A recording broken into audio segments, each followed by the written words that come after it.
Hello, and welcome to Channel in Today's story. Our alpha guy extracts vengeance using poison ivy juice on his cheating wife. Stay tuned as someone is going to get itchy. Let's get started. I am Tony, 28, male, met Kathy, 24 female, who I believed was my soulmate. We shared a loving relationship that lasted for about 2 years, culminating in a grand wedding after a 10-month engagement. Her family was well off in a quaint southern town, and we were both pursuing our educational goals.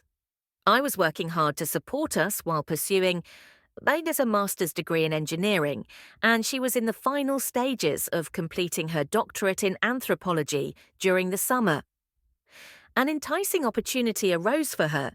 She had the chance to work as an aide on a religious studies trip to Jamaica, which not only meant she could explore this beautiful destination, but also get paid for it. Initially, I saw no downside to this arrangement, except for missing her and being home alone for 6 weeks. Unbeknownst to me at the time, it turned out that she had been engaging in a passionate affair with the professor, who was already 55-year-old, had arranged the trip. This professor had previously been a part of our lives, having hung out with us, shared in some of our experiences, including smoking my weed and drinking my beer. I had considered him a friend and had no reason to be suspicious. As the months passed, it became apparent that this trip was a way for them to carry on their romantic involvement across the beautiful landscapes of Jamaica. I remained blissfully unaware of the situation, keeping myself occupied by taking on extra work shifts, as I couldn't match her earnings from the trip in our shared accounts. To my shock and dismay, one of the students who had been on the same trip reached out to me to reveal the truth. At first, I found it hard to believe. Dismissing it is hearsay. However, fueled by my growing suspicions, I began to investigate the situation myself. My desperation led me to break my own trust boundaries and check her text messages while she was asleep. To my dismay, I found nothing there to confirm the infidelity, but then I noticed a few voicemails. My curiosity got the better of me, and I decided to listen. It was in one of those messages that I heard the voice of the man I had considered a friend, expressing his excitement about their secret rendezvous in Jamaica.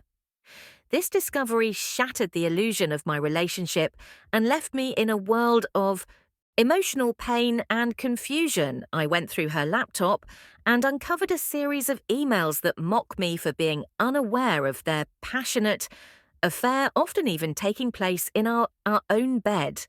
Kathy even mentioned how she loved the new positions that her AP taught her. The AP professor also mentioned how he loved the way Kathy could ride. They seemed to derive immense joy from my ignorance, and it was heart-wrenching to read. As the days went by, it became increasingly apparent that they were also exploiting my homemade weed-infused lube, a product of my hard work to enhance their intimacy. This revelation filled me with unreasonable anger. I felt like a complete fool for not having seen the signs earlier. It finally struck me that I was nothing more than a source of amusement for these individuals, and they were even using the lube I had created in our own bed. At this point, I was no longer hurting. I was consumed by a desire for them to experience some of the pain and betrayal I had been through. While she was studying at the library, I decided to concoct a plan. I crafted a fresh batch of wheat-infused lube, making sure it had the usual scent. However, I added an unexpected ingredient, poison ivy, from our backyard. I filled the spray bottle we typically used for application during intimacy and waited for a few days. If you liked our story so far, please subscribe the channel for more. Such chronicles, I tried to keep myself occupied by working extra shifts to stay away from the house as much as possible. Then the moment arrived when she was asleep. I enacted my plan. I surreptitiously took her phone and deleted my contact information, and in a vengeful move I switched the professor's phone number in her contacts to mine. I couldn't sleep because I was anxious like a little kid on Christmas. When morning came, she was in the shower, and I received a text from her. She asked if I was okay because she felt itchy. This was the moment I had been waiting for. I texted her back, pretending to be the professor she had been involved with. I told her that I had herpes and that she probably had it now, too.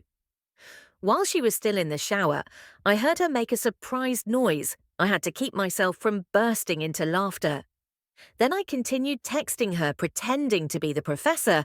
I said that I wanted to end things because a new semester was starting, and I was interested in another teaching assistant when she came out of the shower. It was clear that she had been crying. I could see the anger in her eyes. She was visibly uncomfortable, fidgeting at the table while drinking coffee and thinking about the situation. I thought that a little push was what she needed. She received a reply to her angry and sad messages, which basically said, "Thanks for the good times.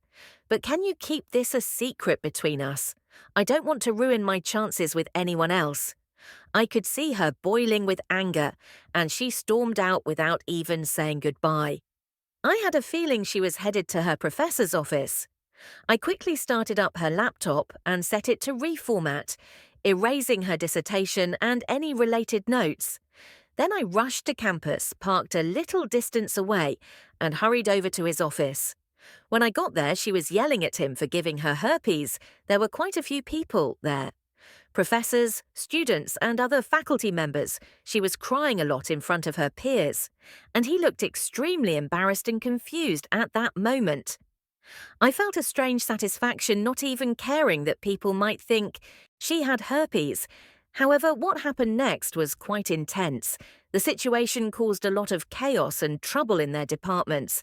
He ended up losing his job due to a violation of the university's code of conduct. We got divorced the following year. In our state, the law required us to be separated for a whole year before we could officially get a divorce. When we split, I got to keep most of our savings. It wasn't a huge amount, but I had worked hard for it. My ex-wife never finished her doctorate and took on a different path. She became a stay-at-home mum who sells herbal life products on social media. The professor who had been involved with her now teaches at a high school. It took a few years for all of these changes to happen, but for me it was a bit satisfying to see how everything turned out. It's almost like a real-life story of those people on Facebook who sell products through multi-level marketing schemes. Dear listener, if you have reached this far, please click on the subscribe button. It will be a great help.